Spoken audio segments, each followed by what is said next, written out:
고린도전서 9장 24절에서부터 27절까지 말씀. 운동장에서 다름질하는 자들이 다 달릴지라도 오직 상을 받는 사람은 한 사람인 줄 너희가 알지 못하느냐? 너희도 상을 받도록 이와 같이 다름질하라. 이기기를 다투는 자마다 모든 일에 절제하나니 그들은 썩을 승리자의 관을 얻고자 하되 우리는 썩지 아니할 것을 얻고자 하노라. 그러므로 나는 다름질하기를 향방 없는 것 같이 아니하고 싸우기를 허공을 치는 것 같이 아니하며 내가 내 몸을 쳐 복종하게 하면 내가 남에게 전파한 후에 자신이 도리어 버림을 당할까 두려워함이로다. 아멘. 상 받기를 싫어하는 사람 없죠. 누구나 다 성공하기를 원합니다. 근데 상을 받거나 성공하는 일은 환경과 조건이 좋아야 결과를 이루어지는 것이 아닙니다. 그 환경과 조건과 상관없이도 충분히 성공할 수 있고 상을 받을 수 있기 때문에 그렇습니다. 그래서 반드시 조건이 좋고 환경이 좋아야 성공하는 것은 결코 아니라는 것입니다.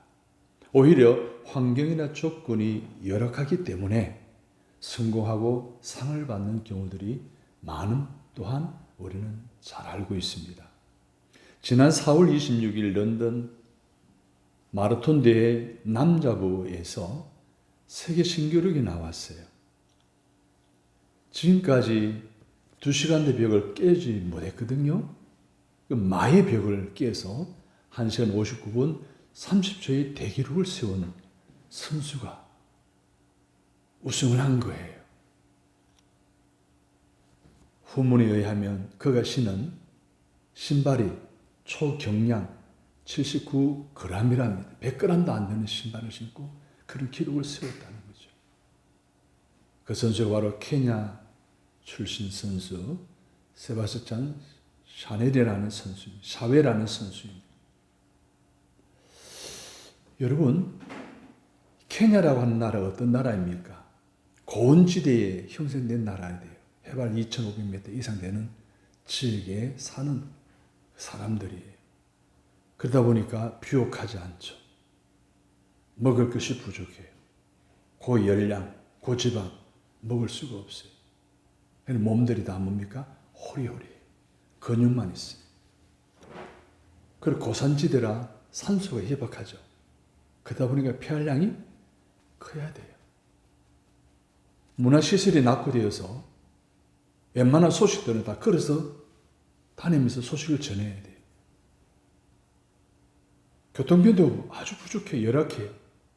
그래서 어떻게 해요? 뛰어다니면서 거리를 가려야 되고 때로는 수킬로, 때로는 수십 킬로를 뛰어다니거나 걸어다녀야 되는 이 열악한 환경과 조건이 케냐 사람들이 태생적으로 마라톤 DNA를 품고 태어나게 만들었다는 거예요. 케냐 선수들이 올림픽 경기나 세계 선수권 대회나 매 경기 때마다 아주 두각을 나타내는 이유가 바로 거기에 있어요. 좋은 환경에서만 좋은 결과가 나타나고 상급받을 수 있고 성공한다는 것이 아니라는 것을 단적으로 보여주는 경기운동 케냐 선수들이 1960년 로마 올림픽에서 여자부 육상의 3관왕이 탄생했어요. 근데 주인공이 윌마라고 하는 여성인데 4살 때 폐렴이 걸려가지고 다리를 쓰지를 못하게 되었어요. 상인선고 같은 그런 진단을 받고 어머니가 윌마를 데리고 걸음마를 시키는데요. 무려 7년 동안 훈련을 시켰습니다. 드디어 짚고 다니던 목발을 버리게 되었습니다. 고등학교 때는 농구부 활동을 하게 되었습니다. 급기야 육상 뛰어들어서 드디어 올림픽 3관왕이 되었다는 겁니다. 그가 3관왕이 되어서 기자가 인터뷰를 했는데 성공의 비결이 뭐냐?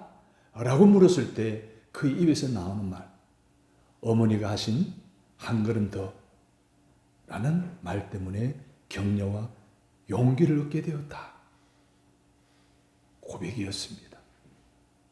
좋은 환경에서 성공자? 물론 그럴 수 있죠. 그러나 열악하고 환경이 어려운 가운데서도 충분히 우리는 성공할 수 있고 또 상급을 받을 수 있다는 것이 이 단적인 두 이야기를 통해서 우리가 교훈을 얻을 수가 있습니다. 그런데 이 조건과 열악한 환경을 극복하고 성공하는 이야기는 체육계에만 있는 것이 아니에요. 몇 주 전에 제가 간증을 했던 세계적인 지휘자 토스카니니라고 하는 사람이 되는 이야기를 했죠. 원래 합창단의 오케스트라의 바이올린 반주자였어요. 그런데 이 친구는 시력이 약했어요. 그래서 악보를 보고 칠 수가 없는 거예요. 그러니까 눈에 들이대고 악보를 다 외우고 연주를 하는 그런 자기 훈련을 했던 거예요. 그러던 어느 날 그 오케스트라의 지휘자가 문제가 생겼어요. 갑작스럽게 대타를 세워야 되는데 다들 대책을 세우지 못할 때 한 단원 하나가 토스카니니가 악보를 다 외우고 있으니까 한번 시켜보자 라고 한 거예요. 그것이 계기가 돼가지고 세계적인 지휘자가 되었다는 거예요. 열악한 조건을 극복하고 세계적인 지휘자가 되었다는 거예요. 그것뿐만 아닙니까? 테네스라고 하는 헬라의 유명한 웅변가는 원래는 말더듬이었대요. 생각해보면 말더듬이가 웅변가가 돼도 세계적 웅변가가 된다는 거 상상이나 할 수 있습니까? 그는 그 악조건을 극복하고 세계적인 웅변가로 명성을 떨치게 된 거예요. 우리가 잘 아는 미국의 루즈벨트 대통령에 관한 이야기 알잖아요. 그는 어릴 때 소마비에 걸려가지고 장애인이었어요. 휠체어를 이용해야만 하는 그런 장애인이었어요. 그런 악조건을 극복하고 그 미국의 대통령이 되었다는 것. 반드시 좋은 조건, 좋은 환경에서만 성공하고 상을 받을 수 있는 것이 아니라 그렇지 않은 곳에도 오히려 더 환경할 수 있는 환경을 극복하고 또 이기고 그래서 우승하고 성공할 수 있다는 것을 우리에게 단적으로 보여주는 이야기들입니다. 사랑하는 여러분, 우리는 성공과 실패 둘 중 하나의 사람이 될 수 있습니다. 즉 약점과 악조건과 열악한 환경을 극복하고 성공한 사람이 되느냐 아니면 그 모든 조건에 무릎 꿇고 패배하는 사람이 되느냐는 거예요. 오늘 본문을 우리가 재조명해 보면서 상 받은 사람은 어떤 사람인지, 상 받을 사람은 어떤 사람인지, 성공한 사람들은 어떤 사람인지 오늘 사도 바울을 통해 주시는 이 메시지를 통해서 하나님의 음성을 듣고 나도 상 받아야 되겠다. 나도 우승해야 되겠다. 나도 1등 해야 되겠다라는 새로운 다짐과 각오를 가질 수 있는 믿음의 결단이 여러분에게 있어지게 되기를 주님의 이름으로 축복합니다. 네. 첫 번째로 상 받은 사람은 최선을 다한 사람이에요. 24절을 보십시오. 운동장에서 다름질하는 자들이 다 달릴지라도 오직 상 얻는 자는 한 사람인 줄을 너희가 알지 못하느냐. 너희도 상을 받도록 이와 같이 뭐하라? 모든 사람이 다 다름질하는 사람이라는 거예요.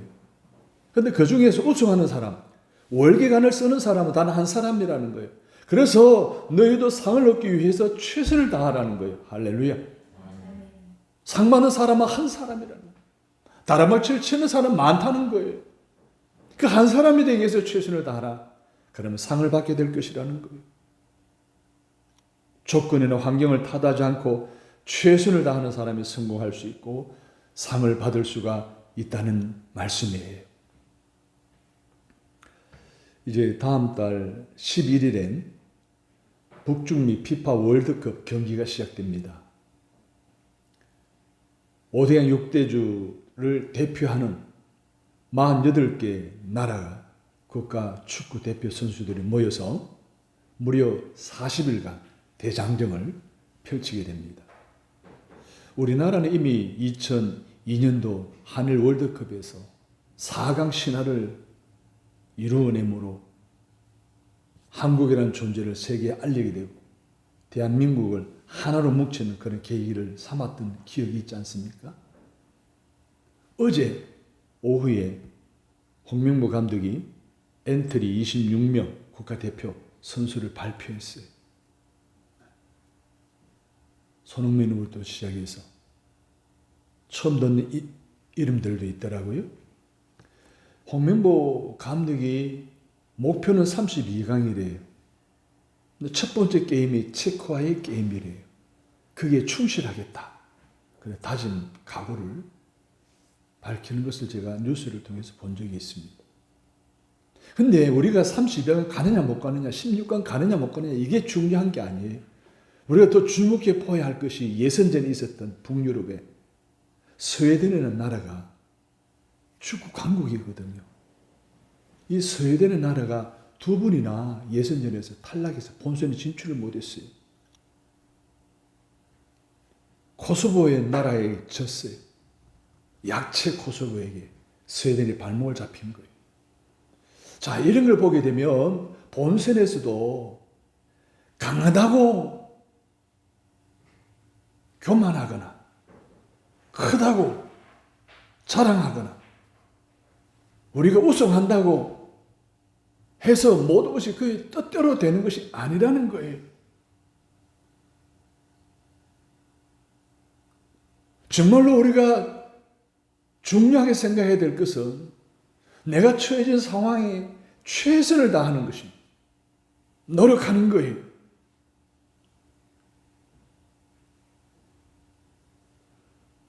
비단 운동 경기뿐만 아니라 인생이 그렇고 신앙생활도 그렇습니다.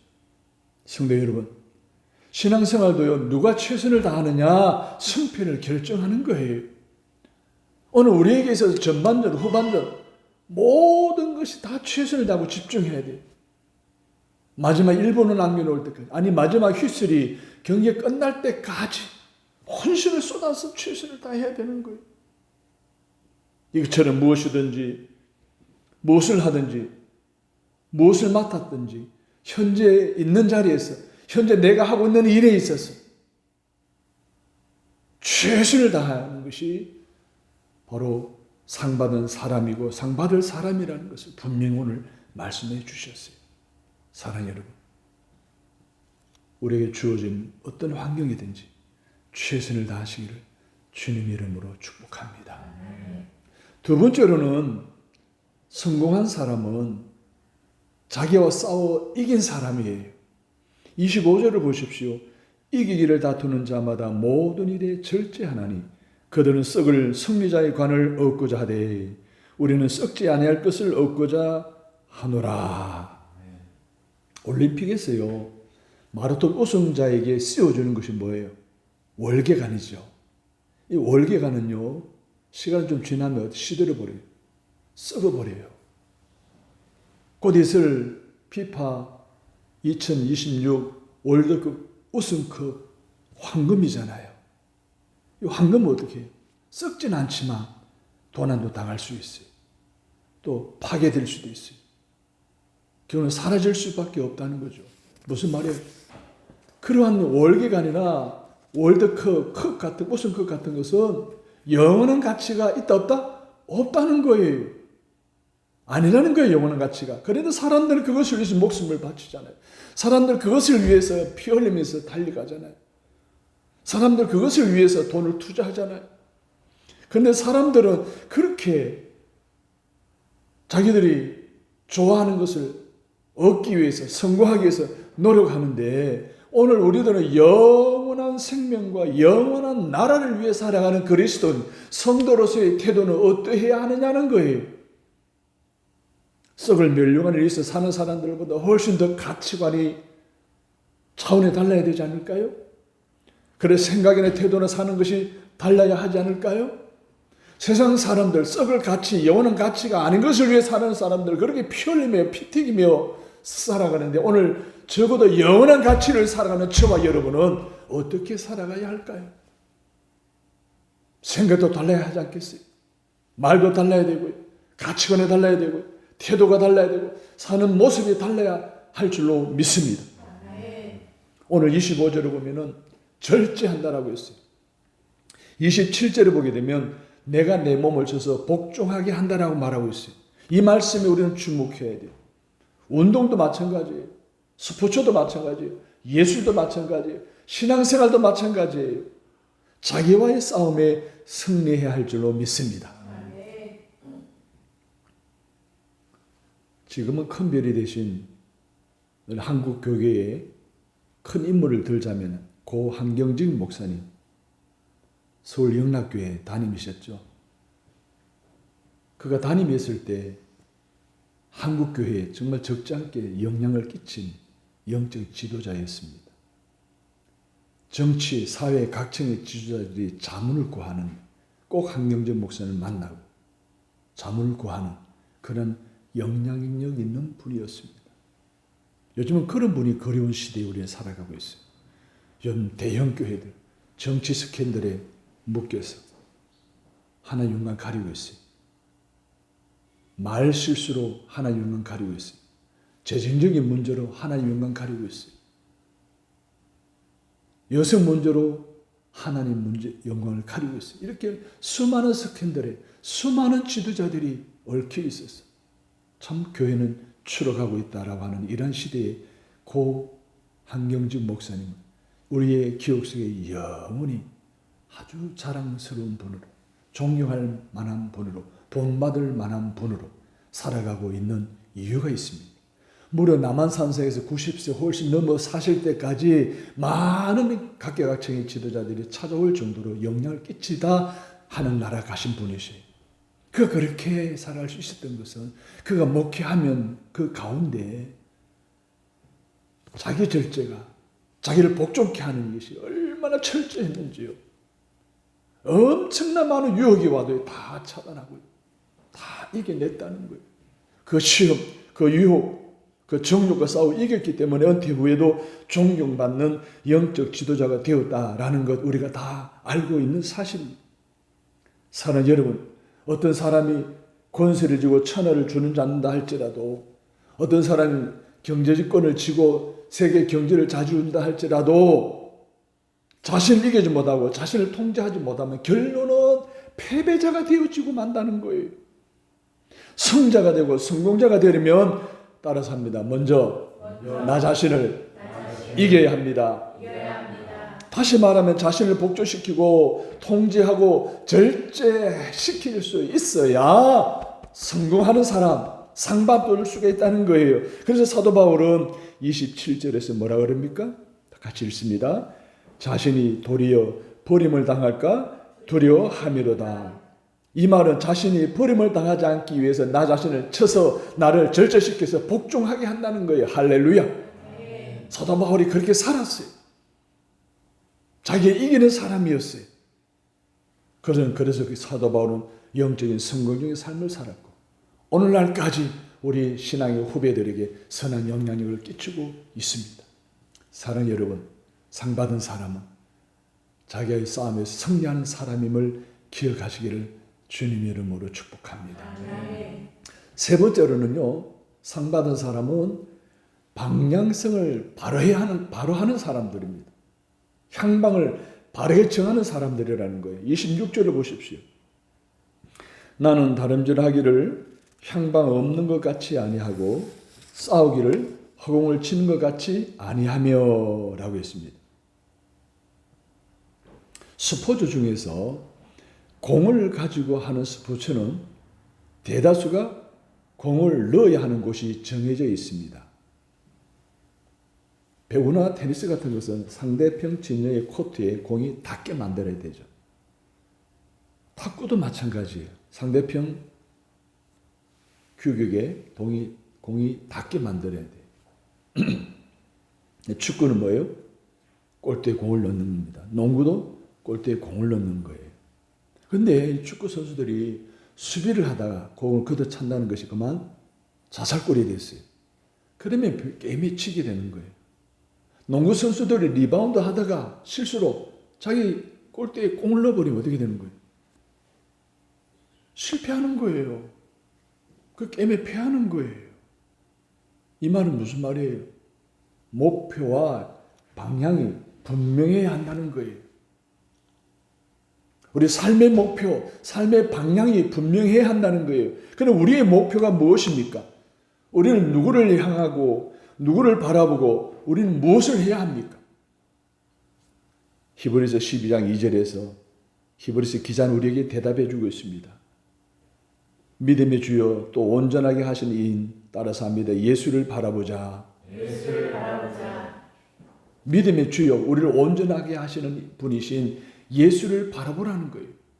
우리가 누구를 향해서 예수를 향해서 누구를 바라보고 예수를 바라보고 무엇을 예수님을 위해서 살아가는 것이 오늘 우리의 삶의 목표고 우리의 방향이어야 된다는 거예요.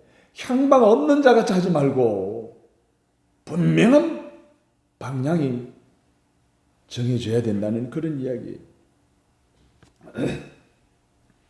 2022년 피파 월드컵 카타르 월드컵이 있었는데 그때 통계를 제가 이렇게 찾아보니까 그 월드컵을 시청한 사람들이 직관한 사람을 포함해 시청한 사람 포함해서 50억 명이래요. 거의 한 달 10일 동안 일어났던 그 시간 50억 명. 50억 명이 그 공 하나 보고 공 따라다니면서 울고 웃고 난동을 부리고 싸우고 피를 흘리고 심지어는 죽기까지 한다고 하는 것 아닙니까? 우승한 나라가 기후에서 카프레이드 하다가 사고 나가다 앞서 나가서 수십 명이 죽어가는 일들도 사건들도 있었잖아요. 여러분 사실 월드컵 끝나면 사실 아무것도 아니잖아요. 월드컵 끝난다 그 월드컵 승리한 나라가 뭐 어떻게 정치적인 변화나 뭐 특별한 뭐가 일어납니까? 아니에요. 그런데 왜 사람들이 그렇게 공 하나 바라보고 그렇게 향방 없는 것 같이 살아가느냐라는 그런 이야기예요. 세상 사람들은 그렇다 하더라도 우리는 다르지 않습니까? 믿음의 주, 온전하게 하시는 예수를 바라보지 않으면 우리는 개인도, 가정도, 사회도, 직장도, 나라도, 민족도 다 죽고 만나는 사실을 분명히 기억하시기를 주님의 이름으로 바랍니다. 예수를 바라봐야 되는 거예요. 공을 바라보는 게 아니에요. 물질 바라보는 게 아니에요. 건강 바라보는 게 아니에요. 우리 예수 바라보면 다 따라오게 되어 있는 거예요. 할렐루야. 예수 바라보고 예수님을 위해 살아가다 보면 그 모든 것을 다 따라오는 거예요. 왜? 주님을 위해 살다 보면 하나님은 우리에게 필요한 모든 것을 제공해 주심으로 주님을 위해 살아가도록 만들어 주시기 때문에 그런 거예요. 그래서 우리의 최종 목표는요, 월드컵이 아니에요. 우리 최종 목표는 잘 사는 거 아니에요. 우리 최종 목표는 건강한 거 아니에요. 우리 최종 목표는요, 행복한 거 아니에요. 예수 그리스도여야 합니다. 아멘. 우리의 영원한 소망도 예수 그리스도여야 합니다. 아멘. 사도 바울은 그래서 디모데후서 4장 7절 8절에서 이렇게 말씀했습니다. 나는 선한 싸움을 싸우고 나의 달려갈 길을 마치고 믿음을 지켰으니 이제 후로는 나를 위하여 의의 면류관이 예비되었으므로 의의 면류관이 예비되었다는 거예요. 그러면 그 면류관을 누가 주신다는 거예요? 주님이 주신다는 거예요. 할렐루야. 사람이 주는 거 아니에요. 그래서 사람 바라보지 말라는 거예요. 물질 바라보지 말고 환경 바라보지 말라는 거예요. 그 모든 걸 주관하셔 통제하시고 창조하신 주님 바라보라는 거예요. 주님 우리를 위해 예비하신 면류관을 가지고 우리에게 최선을 다하는 이들에게, 자기를 쳐서 자기를 이기는 사람들에게, 방향을 바로 정하고 목표를 바로 정하는 사람들에게 그 면류관을 씌워주심으로 상 받는 자가 되게 하실 줄로 믿으시면 아멘. 사랑하는 여러분, 믿음을 지키고 살아가시기를 바랍니다. 주의 일에 최선을 다하시기를 바랍니다. 나 자신을 쳐서 있기를 바랍니다. 주님에게 방향을 정하고 주님을 위해 힘써 살아가는 저와 여러분 되시기를 바랍니다. 그리고 선한 싸움을 싸우는 저와 여러분이 되셔서 그 삶과 그 성공을 이루어내는 저와 여러분이 되시기를 주님 이름으로 축원합니다. 좋으신 하나님, 하나님이 예비하신 이 상을 꼭 받을 수 있기를 원합니다. 끝까지 믿음을 지키게 하시고 주일에 최선을 다하게 하시고 자기를 쳐서 이기게 하시고 예수를 삶의 목표로 삼고 다름질하게 하시고 선한 싸움을 끝까지 싸우는 저희들 되게 하나님 함께해 주옵소서. 말씀으로 무장하고 이제 다시 살아가는 한 주간의 삶에 말씀대로 살아내는 저들이 되도록 성령님 은혜 내려 주옵소서. 상받은 성도가 되기를 원합니다. 필요한 은혜와 복을 우리에게 허락해 주옵소서. 예수님의 이름으로 기도합니다. 아멘.